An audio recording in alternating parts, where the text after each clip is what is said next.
सुप्रभात प्यारे बच्चों। आज हम कक्षा 8 की मुख्य पाठ्य पुस्तक बसंत भाग 3 में कामचोर कहानी का प्रश्नाभ्यास हल करेंगे। अब प्रश्न संख्या 1 देखिए। कहानी में मोटे-मोटे किस काम के हैं, किनके बारे में और क्यों कहा गया? अब उत्तर देखें। कहानी में मोटे-मोटे किस काम के हैं, बच्चों के बारे में कहा गया है, क्योंकि वो घर के काम-काज में जरा सा भी मदद नहीं करते थे तथा दिन भर उधम मचाते रहते थे। उनका हर काम नौकरों के भरोसे था। वे बस खा खा कर मोटे हो रहे थे। अब प्रश्न संख्या 2 देखें। बच्चों के उधम मचाने के कारण घर की क्या दुर्दशा हुई? अब उत्तर देखें। बच्चे वैसे तो काम नहीं करना चाहते थे, पर तनख्वाह के लालच में उन्होंने काम करने की जगह इतना सामान और काम फैला दिया कि ऐसा लगने लगा जैसे कोई तूफान आ गया हो। उनके उधम मचाने से घर अस्त व्यस्त हो गया। मटके सुराहियां इधर उधर लुढ़क गए। घर के सारे बर्तन, भगोने, बाल्टी, तसले आदि इधर उधर फैले थे। पशु पक्षी इधर उधर भागने लगे। घर में धूल मिट्टी और कीचड़ का ढेर लग गया। मटर की सब्जी बनने से पहले भेड़ें खा गई। मुर्गे मुर्गियों के कारण कपड़े गंदे हो गए। इस वजह से पारिवारिक शांति भी भंग हो गई। अम्मा ने तो घर छोड़ने का भी फैसला ले लिया।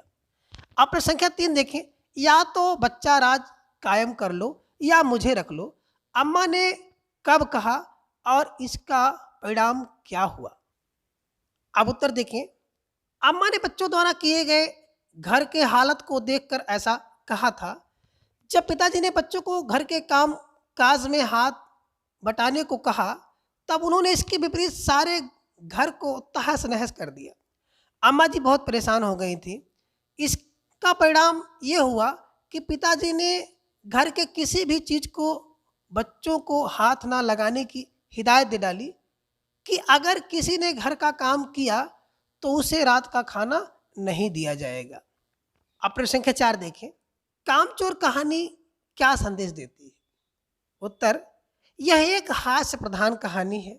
यह कहानी संदेश देती है कि बच्चों को घर के कामों से अनभिज्ञ नहीं होना चाहिए।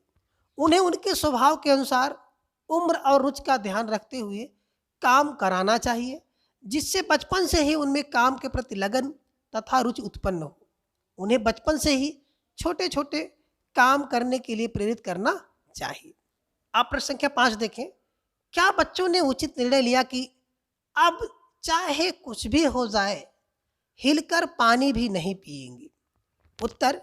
बच्चों द्वारा लिया गया निर्णय उचित नहीं था, क्योंकि स्वयं हिलकर पानी ना पीने का निश्चय उन्हें और भी कामचोर बना देगा। वे कभी भी कोई काम करना सीख ही नहीं पाएंगे। बच्चों को काम तो करना चाहिए, पर समझदारी के साथ। बड़ों को उन्हें काम सिखाना चाहिए और आवश्यकता अनुसार मार्गदर्शन करना चाहिए। अब प्रश्न संख्या 6 देखिए। घर के सामान्य काम हो या अपना निजी काम हो, प्रत्येक व्यक्ति को अपनी क्षमता के अनुरूप उन्हें करना आवश्यक क्यों है? उत्तर देखिए। अपनी क्षमता के अनुसार काम करना इसलिए जरूरी है क्योंकि क्षमता के अनुरूप किया गया कार्य सही और सुचारू रूप से होता है। यदि हम अपने घर का काम और अपना निजी काम नहीं करेंगे तो हम कामचोर बन जाएंगे। हमें अपने कामों के लिए आत्मनिर्भर रहना चाहिए। इससे हमारा स्वास्थ्य भी ठीक रहेगा और घर का वातावरण भी सुखद होगा। अब प्रश्न संख्या 7 देखें। भरा पूरा परिवार कैसे सुखद बन सकता है और कैसे दुखद? कामचोर कहानी के आधार पर निर्णय कीजिए। अब उत्तर देखिए। भरा पूरा परिवार तब सुखद बन सकता है जब सब मिलजुल कर कार्य करें, और दुखद तब बनता है जब सब स्वार्थ भावना से कार्य करें। कामों को क्षमता अनुसार विभाजित करने से कहानी जैसी दुखद स्थिति से बचा जा सकता है, और कार्यों को बांटने से किसी दूसरे को काम करने के लिए ना कहने की जरूरत होगी और तनाव भी उत्पन्न नहीं होगा। अब प्रश्न संख्या 8 देखें। बड़े होते बच्चे किस प्रकार माता पिता के सहयोगी हो सकते हैं और किस प्रकार भार? कामचोर कहानी के आधार पर अपने विचार व्यक्त कीजिए। अब उत्तर देखें। बड़े होते बच्चे यदि माता पिता के छोटे मोटे कार्यों में मदद करें तो वे उनके सहयोगी हो सकते हैं। जैसे अपना काम स्वयं अपने आप स्कूल के लिए तैयार हो जाए, अपने खाने के बर्तन यथासंभव स्थान पर रखाएं, अपने कमरे को सहेज कर रखें।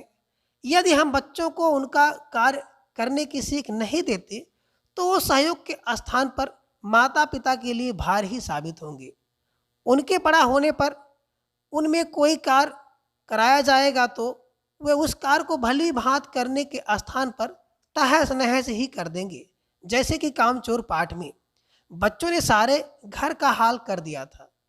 माता पिता को बच्चों को उनके स्वभाव के अनुसार उम्र और रुचि ध्यान में रखते हुए काम कराना चाहिए, जिससे बचपन से ही उनमें काम के प्रति लगन तथा रुचि उत्पन्न हो और वे उनके सहयोगी बन सके।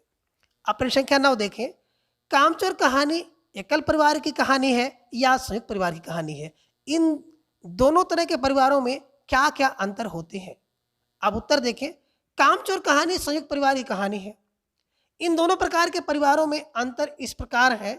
एकल परिवार में सदस्यों की संख्या 3 से 4 होती है, जिनमें माँ पिता बच्चे होते हैं।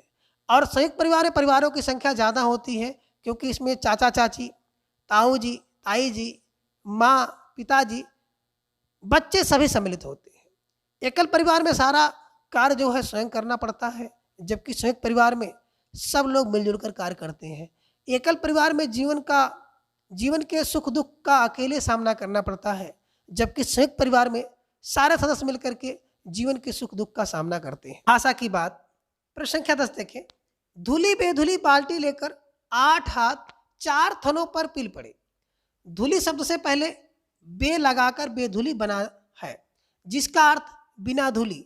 बे एक उपसर्ग है, तो बे उपसर्ग से बनने वाले कुछ और शब्द हैं: बेतुका, बेईमान, बेघर, बेचैन, बेहोश आदि। आप भी नीचे लिखे उपसर्गों से बनने वाले शब्द खोजिए। पर उपसर्ग, आ उपसर्ग, भर उपसर्ग और बद उपसर्ग से बनने वाले कुछ शब्द।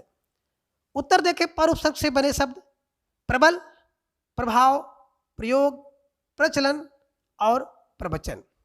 आ उपसर्ग से बनने वाले शब्द हैं आमरण, आभार, आजन्म, आगत। और तीसरा है भर उपसर्ग से बनने वाले शब्द हैं भरपेट, भरपूर, भरमार और भरसक। और अंतिम है बद उपसर्ग से बनने वाले शब्द हैं बदसूरत, बदमिजाज, बदनाम और बदतर। प्यारे बच्चों, आज की क्लास है बस इतना। अगली क्लास में फिर हम लोग किसी दूसरे टॉपिक पर चर्चा करेंगे। Thanks for watching.